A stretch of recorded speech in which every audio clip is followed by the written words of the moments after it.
You are listening to the Global Slovakia podcast, sharing Slovakia's untold stories, hidden heritage, and cultural treasures with the world. Today, we're sharing a remarkable story of loss, resilience, identity, and return. It is the story of a young Slovak orphan who crossed the Atlantic alone before World War II, built a new life in America, and carried the memory of his homeland with him for the rest of his life. He left Slovakia as an orphan and became a doctor. In a California orchard, he remembered home. In August 1936, a 12-year-old boy and his 10-year-old sister, both recently orphaned, left their home in rural Slovakia and began their journey to America. With World War II approaching and Hitler preparing to take over Czechoslovakia, relatives in America arranged adoption papers so the children might escape the uncertainty ahead. My father, Štefan Grega, and his sister Margita were uprooted from their homeland and sent toward a new life in Akron, Ohio. Their Aunt Mary and Uncle Stephen, whom they had never met, would become their new family. It is difficult to imagine what these children must have felt, leaving behind their village, language, memories, and the graves of their parents. Yet despite everything, they were given a chance to begin again. My father rarely spoke about his early childhood. It took me years to understand why. What I share now comes from fragments of memory, old documents, and my own journey back to the village where his story began. My father's mother, Anna Demkova Gregova, died during childbirth along with the baby boy she was delivering. My father vividly remembered the funeral. One large coffin for his mother, and one small one for his infant brother, buried together in the cemetery in Uzovce. A few years later, his father also died, this time from pneumonia. At just 9 years old, my father took responsibility for helping maintain the family farm and caring for younger children in the household. Later in life, he quietly admitted, "These were some of the darkest days of my life." Soon afterward came the decision that would change everything. Leaving Uzovce by train, the children traveled through Europe toward France, where they boarded the Queen Mary bound for New York. Traveling alone, surrounded by strangers, they carried only a small suitcase and a single change of clothes. Arriving in New York must have felt overwhelming for two village children from eastern Slovakia. My father later remembered eating his first hot dog from a street vendor before continuing onward to Ohio. Life in America was not easy. The siblings were separated into different households. My father was adopted by his Aunt Mary and her husband John Cansier, who owned a small grocery store. His sister Margita was adopted by another relative nearby. Upon adoption, my father lost his birth name and became Stephen Cansier. School brought new struggles.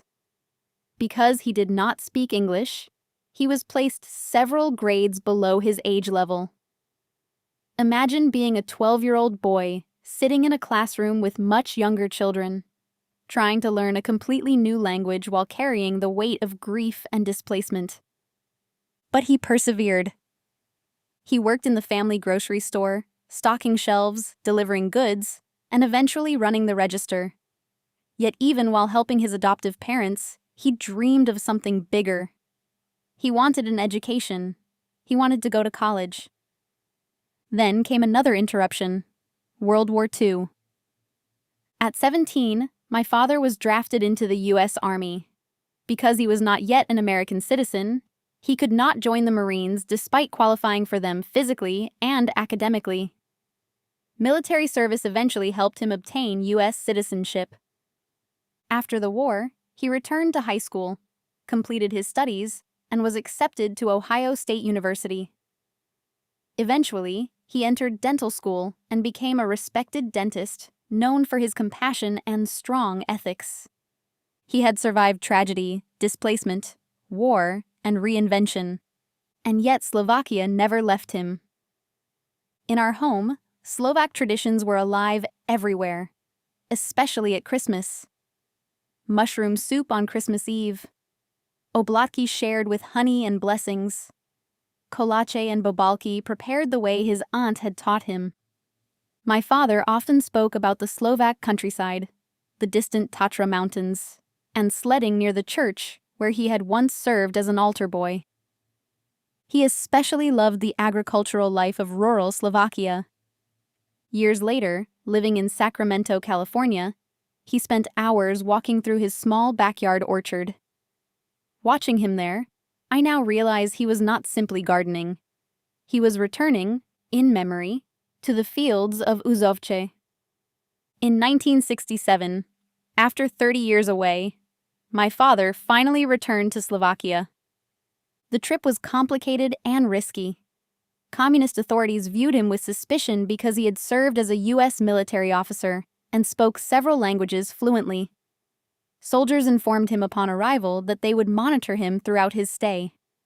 Still, nothing could overshadow the emotional weight of coming home. He reunited with relatives, visited the graves of his parents, and walked once again through the village he had left as a child. He had come full circle. As his only son, I inherited not only his stories, but also his sense of responsibility toward our family's roots. My father cared deeply about preserving his birth name, Grega. Before the birth of my own son, I legally changed my surname from Kancir to Grega so that the name, and its connection to Slovakia, would continue. When I told my father, he became deeply emotional. But the story did not end there. After my father passed away in 2006, I made a promise to visit Uzovce myself. Years later, I finally traveled there with my daughter.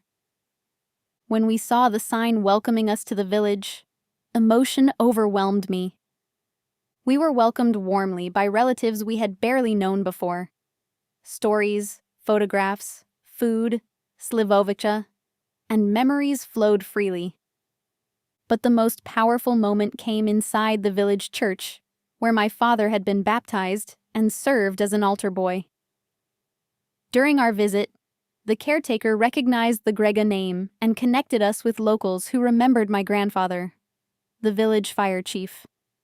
As a firefighter and paramedic myself, learning this felt deeply personal. Without realizing it, I had followed a path similar to his.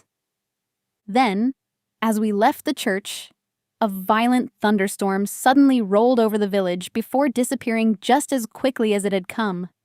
To us, it felt like a message. As though my father, and perhaps my grandfather too, were somehow there with us that day. Today, our Slovak roots remain as strong as ever.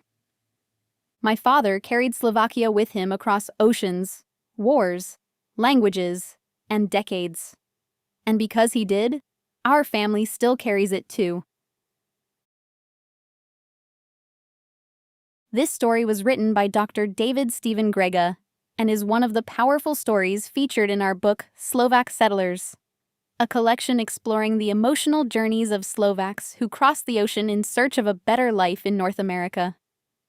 If you would like to discover more stories like this, you can find Slovak Settlers on Amazon through the link in this episode description. Thank you for listening to the Global Slovakia podcast. Until next time, stay curious, stay connected, and keep discovering Slovakia.